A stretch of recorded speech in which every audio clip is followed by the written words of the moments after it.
Peluang berPancasila dalam kehidupan global. Setelah mengkaji dan mendiskusikan tantangan penerapan Pancasila dalam kehidupan global, saatnya kita mengkaji peluang yang kita miliki untuk dapat berPancasila di kehidupan global. Kita perlu terus menampilkan nilai-nilai luhur Pancasila dalam konteks global sehingga Pancasila dapat hadir memberikan solusi atas masalah-masalah yang dihadapi dalam kehidupan global. Untuk itu, kalian perlu 1. Memahami Pancasila dengan baik dan menerapkan nilai-nilai Pancasila dalam kehidupan sehari-hari. 2. Mampu menggunakan Pancasila sebagai penyelesaian masalah yang terjadi. Bangsa yang religius, ramah dan damai.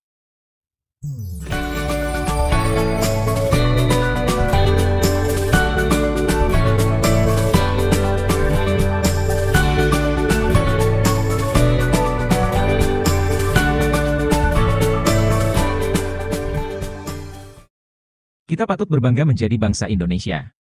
Di antara karakteristik kuat yang dimiliki oleh bangsa Indonesia adalah religiusitas, keramahan, dan mencintai perdamaian. Di Indonesia, ada banyak agama, kepercayaan, suku, ras, dan bahasa, yang kesemuanya dapat hidup rukun. Kita masih memiliki sejumlah tradisi yang memberi semangat kerukunan dan perdamaian. Di Bali, ada tradisi ngejot, tradisi berupa pertukaran makanan antar pemeluk agama yang berbeda. Tradisi ini dilakukan menjelang Hari Raya Galungan. Pertukaran makanan ini hanyalah simbol, esensinya adalah keakraban dan kekeluargaan sesama mereka, sekalipun berbeda agama. Di Maluku, terdapat tradisi pela gandong. Pela diartikan sebagai suatu relasi perjanjian persaudaraan antara satu negeri dengan negeri lain yang berada di pulau lain dan kadang menganut agama yang berbeda. Sedangkan gandong bermakna adik. Perjanjian ini diangkat dalam sumpah yang tidak boleh dilanggar. Pada saat upacara sumpah, campuran sokti, tuak, dan darah dari tubuh masing-masing pemimpin negeri akan diminum oleh kedua pemimpin setelah senjata dan alat-alat tajam lain dicelupkan, atau dilakukan dengan memakan sirih pinang. Hubungan pela ini terjadi karena suatu peristiwa yang melibatkan beberapa desa untuk saling membantu. Dalam ikatan pela terdapat rangkaian nilai dan aturan mengikat dalam persekutuan persaudaraan atau kekeluargaan. Di Papua, ada tradisi bakar batu. Tradisi ini dilakukan ketika terjadi konflik antar suku, untuk mencari solusi. Tradisi ini mengandung filosofi kesederhanaan, ucapan syukur, dan perdamaian. Masyarakat Dayak memiliki tradisi Bahaum. Bahaum merupakan kata lain dari musyawarah, sebuah budaya yang dimiliki tiap suku tetapi dengan sebutan yang berbeda. Selain itu, masyarakat Dayak juga memiliki kata yang mempersatukan setiap suku yang ada di Kalimantan Barat, Adil ke Atalino, Bacuramin ke Asaruga, Basengat ke Ajubata.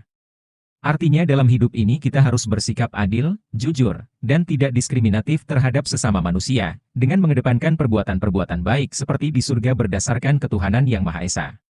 Masih ada banyak tradisi lain yang menggambarkan perdamaian atau bertujuan menyelesaikan konflik sehingga warga dapat hidup rukun. Kalian dapat menggali sejumlah tradisi di daerah kalian yang menurut kalian dapat menjadi pemersatu antar bangsa. Selain kekayaan tradisi tersebut, bangsa Indonesia juga bangsa yang religius, bangsa yang memiliki spiritualitas tinggi karena keyakinan dan kepercayaannya kepada Tuhan Yang Maha Esa. Karena keyakinannya yang tinggi kepada Tuhan, ajaran-ajarannya juga dilaksanakan dengan baik. Bangsa Indonesia memandang manusia memiliki dua dimensi, jiwa dan raga atau jasmani dan rohani. Kedua dimensi tersebut harus seimbang. Karena itulah, bangsa Indonesia tidak pernah mendahulukan raga atau jasmani daripada rohani atau jiwa. Pancasila sebagai kekuatan.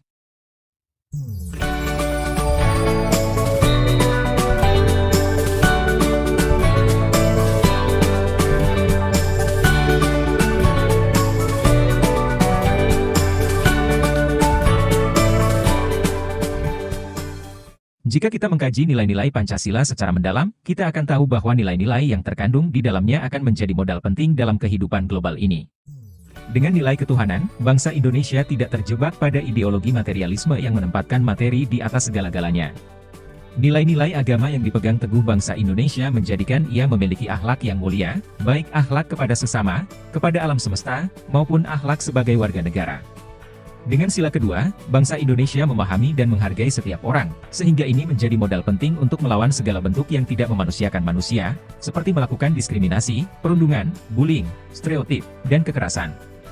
Kemanusiaan yang diberi sifat adil dan beradab akan membawa bangsa Indonesia untuk selalu menjunjung tinggi tradisi dan adat istiadat yang berlaku.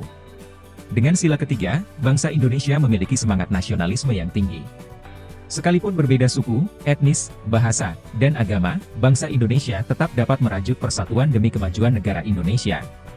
Dengan sila keempat, bangsa Indonesia selalu mendahulukan musyawarah, sehingga segala bentuk perilaku main hakim sendiri tidak dibenarkan. Segala keputusan menyangkut kepentingan masyarakat luas selalu dilakukan melalui jalan musyawarah. Dengan sila kelima, bangsa Indonesia senantiasa bersikap adil, bahwa setiap manusia memiliki hak asasi yang sama. Masyarakat mudah membantu orang lain yang berada dalam kesusahan, kemiskinan, dan lemah. Semua nilai-nilai Pancasila tersebut tidak hanya tertulis di buku-buku pelajaran ataupun undang-undang, tetapi telah menjadi tradisi yang berurat akar dalam masyarakat Indonesia. Meningkatkan keterampilan diri.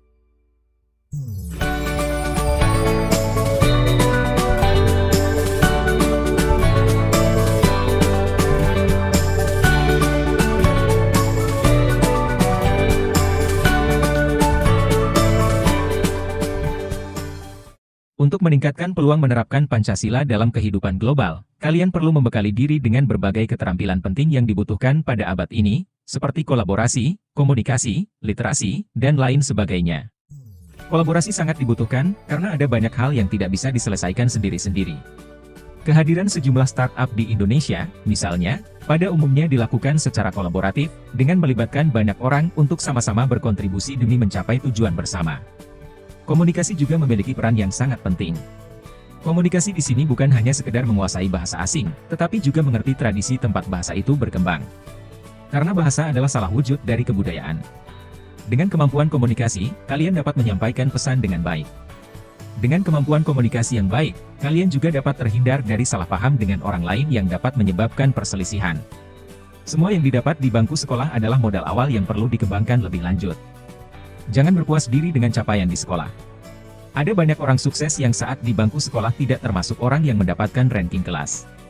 Salah satu yang membuat mereka sukses adalah mental untuk terus belajar, selalu ingin tahu, dan dapat beradaptasi dengan lingkungan sekitarnya.